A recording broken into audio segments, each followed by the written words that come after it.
The sea didn't split when we prayed. It split when we walked. There was a moment in my life where I had already left Egypt. But Egypt hadn't left me. I had obeyed God. I had stepped out. And then everything chased me at once. Bills, fear, silence from heaven. And I remember saying, "Hashim, did you bring me here to drown?" That question? It's not new. That question is Beshlach. We read in the Torah portion this week how God leads the Israelites out of Egypt, but the path he chooses is strange.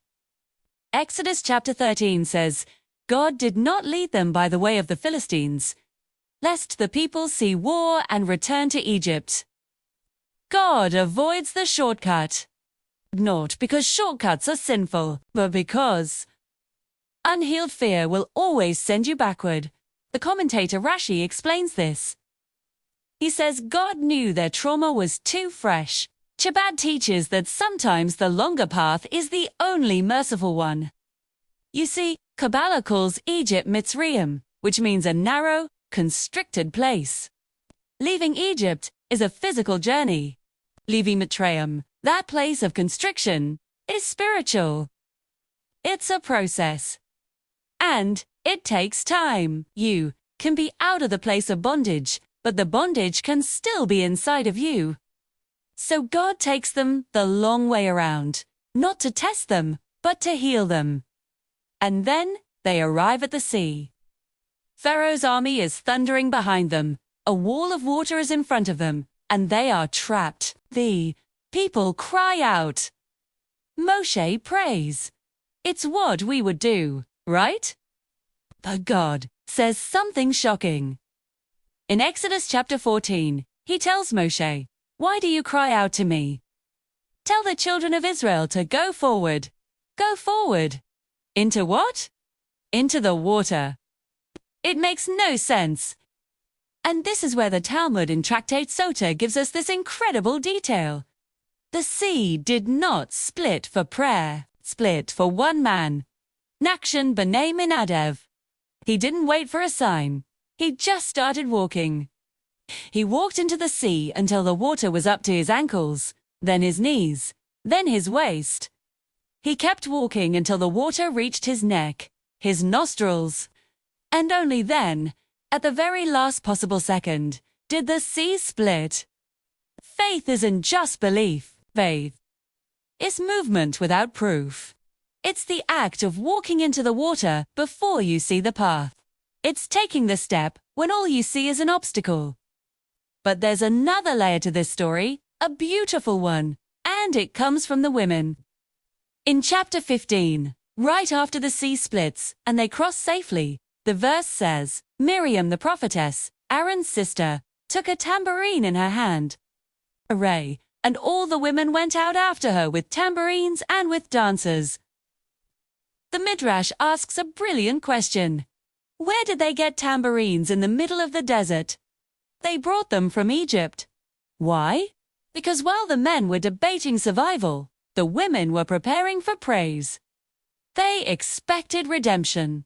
They knew God would save them, so they packed their instruments. They didn't wait for the miracle to get ready to celebrate it. The creative website Aleph Beta offers a beautiful insight here. The Hebrew word for sea, yam, represents chaos.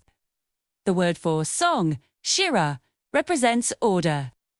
The women, led by Miriam, literally sang reality back into alignment. They sang order out of chaos. So what about my story? When my personal sea didn't split immediately, I panicked. Complained. I looked back. I almost returned to my own Egypt. So did I pass the test? No, not at first. I was not Natan. I was more like the Israelites crying out in fear. But Judaism teaches us something profound. You are not judged by falling, but by whether you get back up and keep walking. So, scared and full of doubt, I took the next step. And then another. Noni.